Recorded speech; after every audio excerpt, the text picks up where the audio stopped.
વિવાહિત મહિલાઓ તેમજ પુરુષો આ વિડીયોને ધ્યાનથી સાંભળજો। આ વિડીયોમાં તમને અપાર સંપત્તિ તેમજ સુખ સમૃદ્ધિ પ્રાપ્ત કરવાનો મૂળ મંત્ર મળવાનો છે। નમસ્કાર, પ્રણામ, સ્વાગત છે તમારું અમારા એક નવા વિડીયોમાં। મિત્રો, આજની કથા, આજની વાત શરૂ કરીએ એ પહેલાં સાચી શ્રદ્ધાથી કમેન્ટ બોક્સમાં હર હર મહાદેવ લખવાનું ભૂલતા નહીં। દોસ્તો, શું તમે પણ તમારા ઘરની સુખ શાંતિ, સંતાનની કમી કે પછી ધનની કમી અથવા તો કરજાની પરેશાન છો? કે પછી તમારું ભાગ્ય તમારો સાથ નથી આપી રહ્યું, કે તમારા ઘરમાં લક્ષ્મીજીનો વાસ નથી થઈ રહ્યો, તમારા ઘરમાં સુખ શાંતિમાં રૂકાવટ આવી રહી છે અને તમારા કાર્યમાં સફળતા નથી મળતી, તો દોસ્તો, આજના વિડીયોમાં એક ખૂબ જ મહત્વની જાણકારી મળવાની છે। જે કોઈ મહિલા અથવા પુરુષ વિવાહિત છે એવા મનુષ્ય માટે આ જાણકારી ખૂબ જ મહત્વપૂર્ણ બનવાની છે।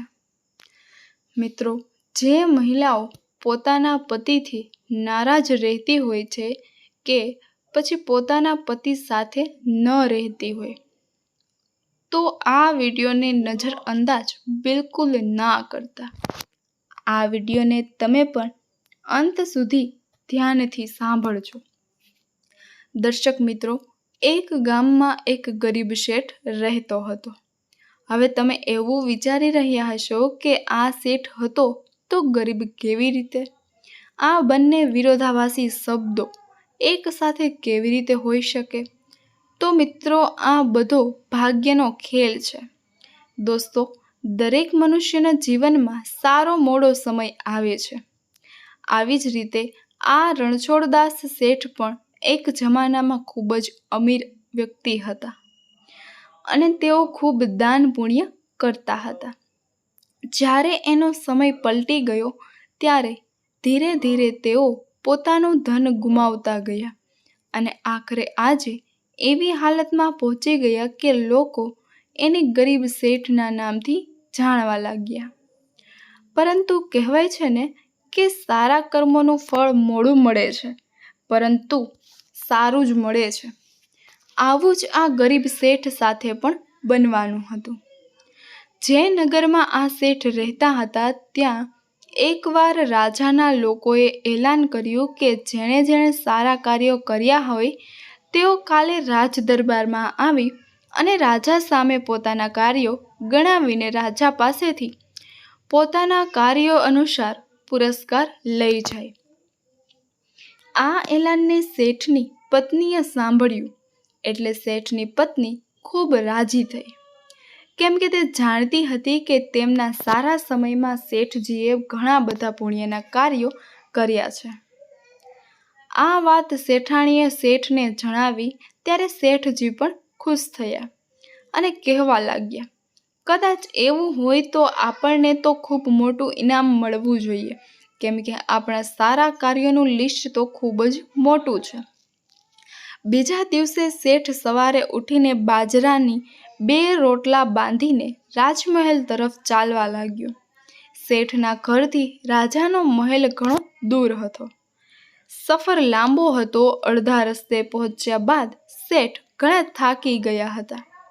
ત્યારે શેઠજી એક વૃક્ષ નીચે બેસીને આરામ કરવા લાગ્યા અને ત્યાં જ પોતાની સાથે લાવેલા 2 બાજરીના રોટલા ખાવાનું વિચારવા લાગ્યા।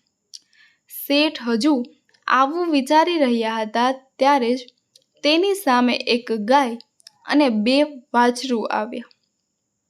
હવે આ શેઠના હાથમાં રોટલો જોઈને ગાય અને તેમના વાછરું શેઠની સામે આવીને ઊભા રહ્યા અને તેના હાવભાવથી શેઠ સમજી ગયા કે આ ગાય ભૂખી છે અને મારી પાસેથી ખાવાનું માંગી રહી છે। આ શેઠ પાસે તેમના સારા સમયમાં ઘણી બધી ગાયો હતી, એટલા માટે ગાયોનો વ્યવહાર આ શેઠ સારી રીતે જાણતા હતા। અત્યારે ભલે શેઠની હાલત ખરાબ હતી, પરંતુ શેઠનો સ્વભાવ બિલકુલ પણ બદલ્યો નહોતો।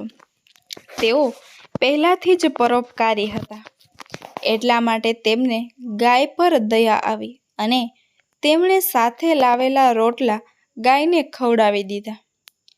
ત્યારબાદ બાજુમાં ઝરણામાંથી ફક્ત પાણી પીને શેઠજી પોતાના રસ્તે ચાલવા લાગ્યા. હવે જ્યારે રાજાના દરબારમાં શેઠજી પહોંચ્યા ત્યારે રાજાએ આખા દરબાર સામે શેઠનું નામ પૂછ્યું અને તેમના સારા કર્મો વિશે જણાવવાનું કહ્યું. ત્યારબાદ શેઠજીએ રાજાને પ્રણામ કર્યા અને પોતાના સારા કર્મો વિશે જણાવવાનું શરૂ કર્યું. શેઠજીએ કહ્યું કે હે મહારાજ, મેં ઘણા બધા ભૂખ્યાઓને ભોજન કરાવ્યું છે, ઘણા મંદિરોમાં દાન પુણ્ય કર્યું છે, ઘણા નિરાશ્રિત આ લોકોને આશરો આપી અને તેમની મદદ કરી છે અને ઘણા બધા તીર્થ સ્થાનોની યાત્રા કરી છે, હજારો સાધુ સંતોની સેવા કરી છે. આવી રીતે ઘણા બધા કાર્યો જણાવ્યા બાદ શેઠજી બોલ્યા કે હે મહારાજ, આ છે મારા સારા કર્મોમાંથી અમુક કર્મો. આના બદલામાં તમે જે પણ ઇનામ આપવા માગતા હોય તે મને આપી શકો છો. થોડો સમય વિચાર કર્યા બાદ રાજા બોલ્યા કે હવે તમારા બીજા કોઈ સારા કર્મો હોય તો એ જણાવો, કેમ કે અત્યાર સુધી તમે જે કર્મો મને જણાવ્યા છે તેને હું સારા કર્મોની શ્રેણીમાં નથી ગણતો. ત્યારે શેઠને રાજાની વાત સાંભળીને ખૂબ આશ્ચર્ય થયું અને શેઠજીએ રાજાને હાથ જોડીને કહ્યું કે હે મહારાજ, કદાચ તમને મેં જણાવેલા આ કાર્યો અને આ કર્મો તમને સારા કર્મો નથી લાગતા, પુણ્ય કર્મ નથી લાગતા, તો મારા બાકીના કર્મોનો ઉલ્લેખ કરવો એ મારી મૂર્ખતા ગણાશે. તમે મને રજા આપો, હું અહીંથી જવા માગું છું. આટલું કહીને શેઠ દરબાર છોડીને જવા લાગ્યા. ત્યારે રાજાના દરબારીઓમાંથી એક વ્યક્તિએ રાજા પાસેથી જઈને રાજાને કાનમાં કંઈક કહ્યું. આ સાંભળ્યા બાદ રાજાએ આ શેઠને પાછા દરબારમાં બોલાવ્યા અને રાજાએ કહ્યું કે તમે તમારું આજનું કરેલું કોઈ સારું કર્મ તો જણાવ્યું નહીં. ત્યારે શેઠજી બોલ્યા કે હે મહારાજ, આજે મેં કોઈ સારું કાર્ય કર્યું જ નથી, તો હું તમને કેવી રીતે બતાવી શકું? ત્યારે રાજાએ પેલા વ્યક્તિને ઊભો થઈને આખી વાત કહેવાનું કહ્યું.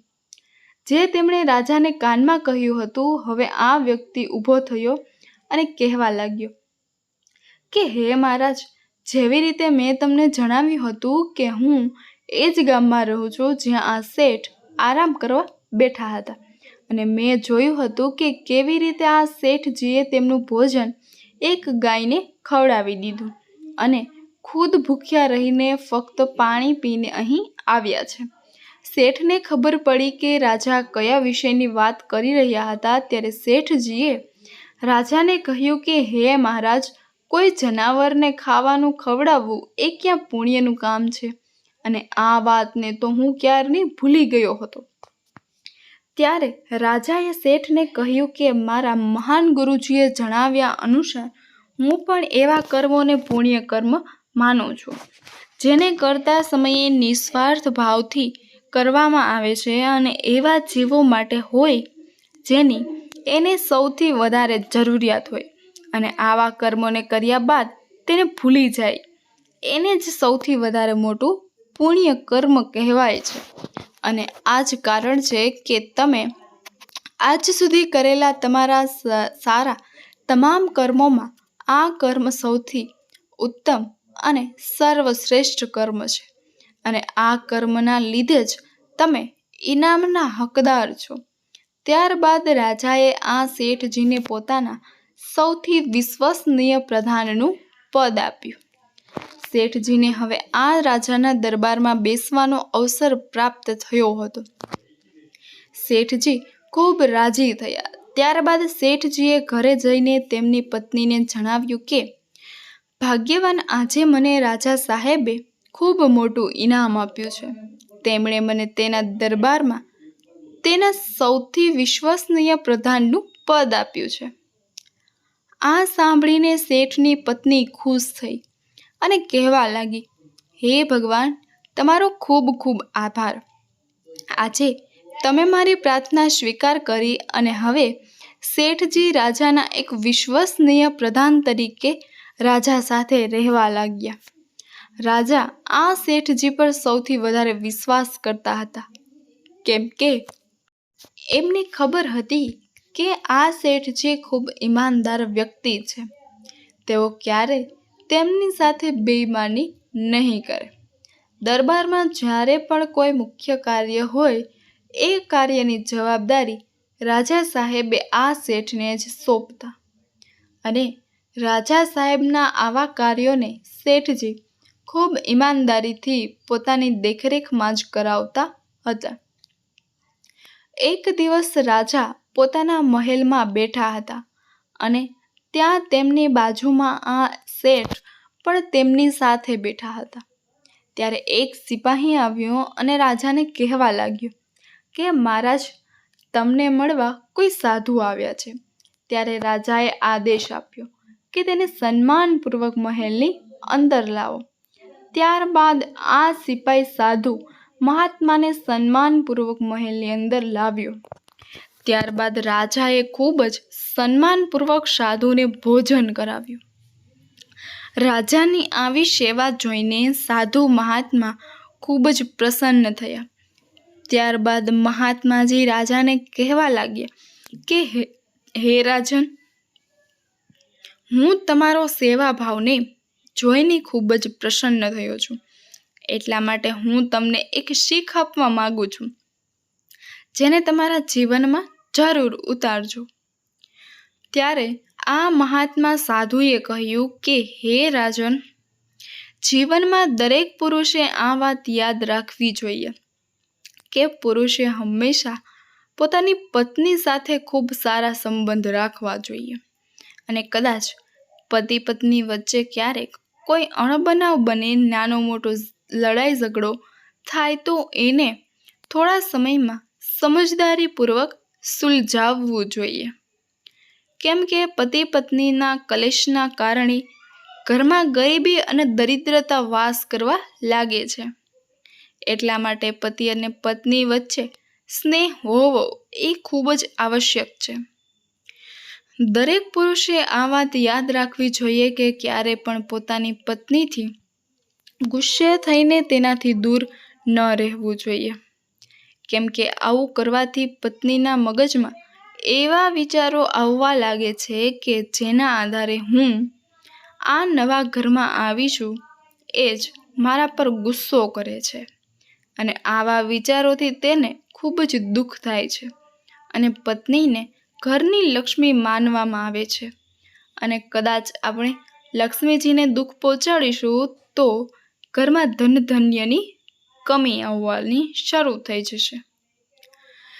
ઘરમાં ગરીબી આવવા લાગશે. એટલા માટે દરેક પતિ પત્નીએ હંમેશા સાથે રહેવું જોઈએ અને વિવાહ બાદ પતિ પત્નીએ રાત્રિના સમયે ક્યારે પણ અલગ અલગ જગ્યાએ ના સૂવું જોઈએ.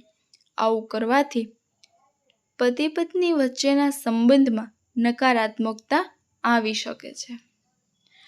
પતિ પત્ની વચ્ચેના સારા સ્નેહના લીધે માતા લક્ષ્મી પ્રસન્ન થાય છે અને જ્યારે ઘરની લક્ષ્મી પ્રસન્ન રહેશે તો સ્વાભાવિક વાત છે કે માતા લક્ષ્મી પ્રસન્ન રહેશે ત્યારે જ મહારાણી પણ ત્યાં આવવા. એટલે મહાત્માએ મહારાણીને કહ્યું કે સ્ત્રીઓએ પણ વિવાહ બાદ આ વાતનું ધ્યાન રાખવું જોઈએ કે વિવાહ બાદ પતિનું ઘર જ પોતાનું જ ઘર માનવું અને પતિ જ મારો પરમેશ્વર છે એવું સમજીને જ જીવન જીવવું જોઈએ. અને પતિ કદાચ સુખી હોય કે દુઃખી, દરેક પરિસ્થિતિમાં હંમેશાને માટે તેમને સાથ આપવો જોઈએ. એ જ વિવાહિત નારીનો ધર્મ છે.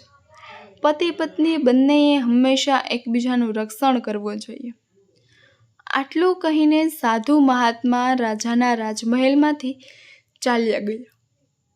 થોડા દિવસ બાદ કોઈ કારણોસર રાજાનો રાણી સાથે ઝઘડો થયો. ત્યારબાદ રાજા અને રાણી અલગ અલગ જગ્યાએ રહેવા લાગ્યા. એટલે કે બંને એકબીજાથી દૂર રહેવા લાગ્યા. રાણી એક અલગ ઓરડામાં રહેતી અને રાજા અલગ ઓરડામાં રહેતા. પરંતુ રાણીને પેલા સાધુનું વાત સમજાઈ ગઈ હતી. એટલે તે રોજ રાત્રે રાજાને જોવા માટે રાજાના રૂમમાં જરૂર જતી હતી. એ જ સમયે રાજમહેલમાં દુશ્મન દેશનો એક જાસૂસ વેશ બદલીને રહેતો હતો. જે બીજા દુશ્મન રાજ્યનો જાસૂસ હતો. જ્યારે તેને ખબર પડી કે રાજા અને રાણી વચ્ચે આ સમયે ઝઘડો ચાલી રહ્યો છે, ત્યારે તેમણે વિચાર્યું કે મારે આ વાતનો ફાયદો ઉઠાવવો જોઈએ. એટલે તેમણે રાજાને મારીને આખું રાજ્ય લૂંટી લેવાની યોજના બનાવી. એક રાત્રે તે પોતાના થોડા સાથીઓને સાથે લઈને રાજાને મારવા માટે તૈયાર થયો, કેમ કે રાજા તેમના રૂમમાં એકલા સૂતેલા હતા. તેમની સાથે તેમની રાણી પણ નહોતી. જ્યારે આ દુશ્મન જાસૂસ રાત્રે રાજાના રૂમમાં પહોંચ્યો, ત્યારે જ આ બાજુથી રાણી રાજાને જોવા માટે રાજાના ઓરડા બાજુ આવી રહી હતી. ત્યારે રાણીએ જોયું કે કોઈ રાજાને મારવા માટે તેમના ઓરડામાં જઈ રહ્યું છે. ત્યારે રાણીએ પાછળથી સૈનિકોને બોલાવીને આ જાસૂસોને પકડાવી લીધા. જ્યારે સવારે રાજાને આ બધી જ વાતની ખબર પડી, ત્યારે રાજાએ રાણીને લાખ લાખ ધન્યવાદ આપવા લાગ્યો અને તેમને પેલા સાધુ મહાત્માની વાત યાદ રાખવી. એ મહાત્માએ કહ્યું હતું કે હંમેશા પતિ પત્ની એક સાથે રહેવું જોઈએ, કેમ કે આવી રીતે રહેવાથી ઘરમાં ધન દૌલતની બરકત થાય છે અને આખા પરિવારનું ભાગ્ય સારું બને છે. ત્યારે રાજા વિચારવા લાગ્યા કે કદાચ એ રાત્રે રાણી મને જોવા ન આવ્યા હોત તો કદાચ આ જાસૂસ સૈનિકો મને મારીને મારું ધન દૌલત પણ લૂંટી લેત અને આ બધું મારાથી દૂર થઈ જાત. એટલે જ કહેવાય છે કે ઘરની મહિલા લક્ષ્મીજીનું સ્વરૂપ કહેવાય છે અને લક્ષ્મીજીને હંમેશા ખુશ રાખવા જોઈએ. મિત્રો, આજની કહાની તમને કેવી લાગી કોમેન્ટ બોક્સમાં જણાવજો. અને જો આ કહાની તમને પસંદ આવી હોય તો વિડીયોને લાઈક, શેર અને અમારી ચેનલ પર નવા હોય તો અમારી ચેનલને સબસ્ક્રાઈબ જરૂરથી કરજો. ફરી મળીશું એક નવા વિડીયોમાં. ત્યાં સુધી આપ સૌનો આભાર.